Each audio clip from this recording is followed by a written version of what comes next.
የተከበራችሁ ተመልካቾቻችን እንደምን አላችሁ? ዛሬ በአዲስ ቪዲዮ በአዲስ ሀሳብ መጥተናል። ዛሬ ይዘን የመጣነው ሀሳብ ሶሻል ሚዲያ ላይ የሚወራው የቢዝነስ ሀሳብ ምን ያህል እውነት ነው ወይስ እውነትነቱ ምን ያህል የተጠጋ ነው የሚለውን ነገር ለማየት እንወዳለን። ምክንያቱም አሁን ላይ ሁሉም የወጣቱ ስራ መስራት ይፈልጋል። የሰራ ያለው ስራ ደግሞ ገቢው ትንሽ ነው፣ ወደዛ መጠጋት ይፈልጋል። ስለዚህ ሶሻል ሚዲያዎች ላይ የሚሰሩ የሚወሩ የቢዝነስ ሀሳቦችን ይዞ ለመስራት ይፈልጋል። አንዳንድ ጊዜ ምንም ገቢ ሳይኖረው የሆነ ነገር ለመስራት ይፈልጋል። አንዳንዱ የሆነ ገንዘብ ይዞ ደግሞ ምን መስራት ይፈልጋሉ የሚል ሀሳብ ይኖረዋል። ግን አንዳንድ ጊዜ እዛ ሶሻል ሚዲያ ላይ የሚወሩት የቢዝነስ ሀሳቦች በጣም ግነት ይበዛቸዋል። ምንድን ነው ያ ግነት? አንዳንድ ጊዜ ምን እየኖርክ ያለውን ገንዘብ ራሱ የምታገኘውን ኢንካም ራሱ ጥያቄ ውስጥ የሚከት የቢዝነስ ሀሳብ ይኖራል። አንዳንድ አሁን ለምሳሌ እኔ የማያቸው የቢዝነስ ሀሳቦች ምንድን ነው በወር እስከ 150 ሺህ ብር ትርፍ አለው ተብሎ የሚወራ የቢዝነስ ሀሳብ ይኖራል። ያ የቢዝነስ ሀሳብ የምር በወር 150 ሺህ ብር ትርፍ አለው ወይ? እኛ ከምንኖርበት አካባቢ እኛ ካለንበት ቦታ ከምንኖረው የማህበረሰብ አንጻር ያንን የቢዝነስ ሀሳብ ከዛ ማህበረሰብ ካለና ማህበረሰብ ጋር ነው የእኛን የቢዝነስ ሀሳብ ማሰብ ያለብን። ምክንያቱም እዛ ሶሻል ሚዲያ ላይ የተወራው የቢዝነስ ሀሳብ ምናልባት እነሱ ላሉበት አካባቢ እነሱ ለሚኖሩበት አካባቢ ሊሆን ይችላል።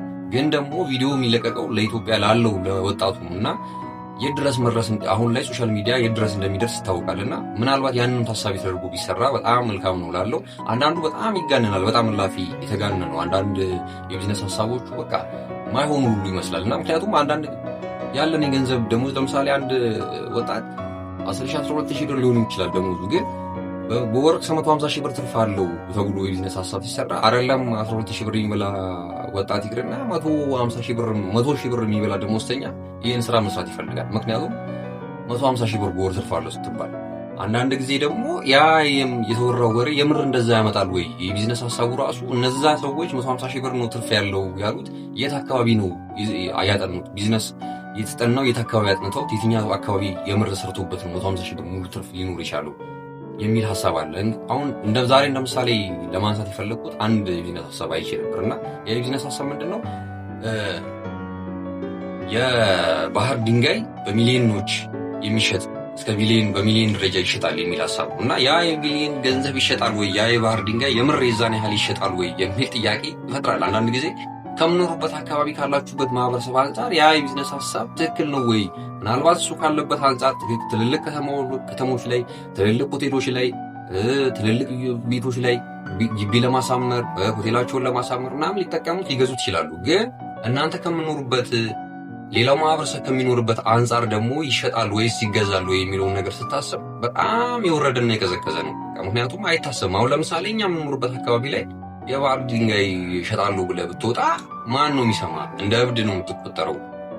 እና ቢሆን ራሱ ተፈላጊ እንኳን ቢሆን ያ ሰውዬ የሚፈልገው ሰውዬ ሄዶ በሰራተኛም በሆነ ነገር በሰራተኛም ወይ በራሱም ሄዶ አውጥቶ መጠቀም ነው እንጂ ይፈልገው የምር ለሰራተኛው ሄዶ የሆነ ሰው እንዲጠቀም አይፈልግም። አብዛኛዎቻችን ይሄ ያለው የሚባለው ማህበረሰብ የሆነች ጥቅም ቢሆን በራሱ መንገድ ማግኘት ነው የሚፈልገው እንጂ ይሄ ሰው ይጠቀም የሚል ሀሳብ አይመጣም ብዙን ጊዜና ግነት ይበዛቸዋል።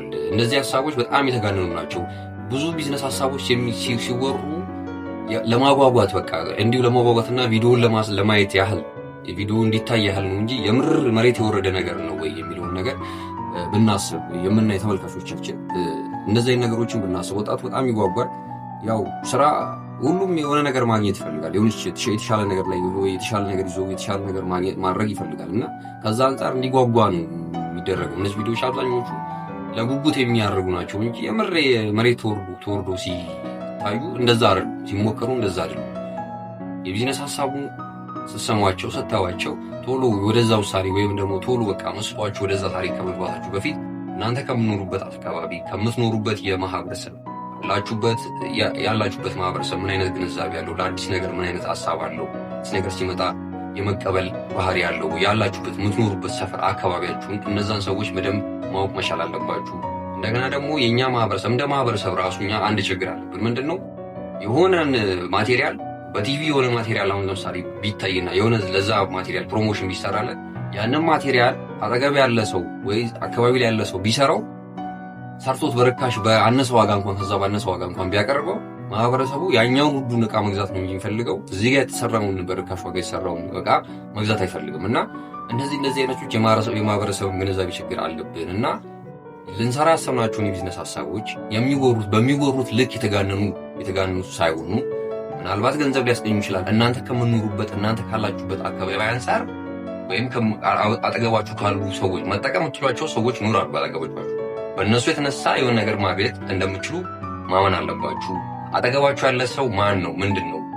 ምን አይነት ሀሳብ አለው? ለአዲስ ነገር ምን አይነት ነው አመለካከቱ የሚለውን በደንብ ካወቃችሁ መስራት ትችላላችሁ። ግን በተባለው ልክ ደግሞ ያንን ያህል ትርፍ ማምጣት እንደማይቻል ደግሞ ማሰብ መቻል አለባችሁ። ምክንያቱም በጣም እንደ ማህበረሰብ በጣም መባንን መንቃት አለብን። ምክንያቱም አዲስ ነገር ሲመጣ ሁሉም ሰው እዛ ጋር የሆነ ነገር ነው ልክ እንደ ኦሪጂናል የሚያየው እንጂ አንተ ጋር የሆነ አምርተህ ብታመጣውን ነገር የምር እንደዛኛው ዕቃም መስሎ ላይ ይታየው ይችላል። እና ከዛ አንጻር ለማለት ነው ቪዲዮዎቹ በጣም ተጋነዋል የሚል ሀሳብ ነው ያለን። ሌላ በጣም አሉ በጣም ብዙ የቢዝነስ ሀሳቦች ተጋነው የሚጎሩ ስለ ክሪፕቶ ከረንሲም አለ፣ ስለ በቃ ሶሻል ሚዲያ ላይ ስለሚሰሩ የሥራ ዘርፎች አሉ። ግነት የሚገዛችሁ ለቪዲዮ ለማግኘት ለምሳሌ ማንኛውም ሰው በእርግጥ ቪዲዮ አካውንቱን ሲከፍተው ይሄ የሶሻል ሚዲያ አካውንት ሲከፈት ሁሉም ሰው ገንዘብ ለማግኘት የሆነ ነገር ለማግኘት የሆነ ጥቅም ለማግኘት ነው የመጀመሪያ ዓላማው። ሁለተኛ ዓላማው ነው የሚለያየው። ሁለተኛ ዓላማው ምንድነው? አንዳንዱ የውሸት ወሬ የሐሰት ወሬ ሰርቶ ቪዲዮ በደንብ እንዲታይ ከዛ ገንዘብ ማግኘት ይፈልጋል። አንዳንዱ ደግሞ አስተማሪና እውነተኛ የሆነ ሐሳብን ሰርቶ ያ ቻናል እንዲያድግ ይፈልጋል። ከዛ ቻናል መጠቀም ይፈልጋል። ምክንያቱም ይሄ የቻናሉ ሐሳብ ሰዎች የሚሰጡት የራሳቸው የሆነ አመለካከት ነው። ግን አንዳንድ ጊዜ እውነተኛ የሆነ ስራ ሰርቶ ደግሞ የተሻለ ነገር ማግኘት ይቻላል። ያው ህሊናም ንጹህ ነው የሚሆነው። ምክንያቱም በኖርማል ነገር እውነተኛ ነገር ላይ ሰርቶ ገንዘብ ቢገኝ የተሻለ ነው ብለን እናስባለን። ቻናላችንን ሰብስክራይብ አድርጉ። የተሻለ ብዙ ሐሳቦች አሉ። እነዛን ሐሳቦች እንወያያለን። እናንተ የገጠማችሁ ወይም ደግሞ ይሄ ነገር እስቲ ይሄ የቢዝነስ ሐሳብ በጣም ተጋኗል ወይንስ እንዴት ነው እንደሚወራው ነው ብላችሁ የምታስቡት እናንተ የታዘባችሁት ሐሳብ ካለ ኮሜንት ላይ አስቀምጡልን። ሰብስክራይብ ማድረግ አትርሱ። በሌላ ቪዲዮ እስከምንገናኝ ሰላም።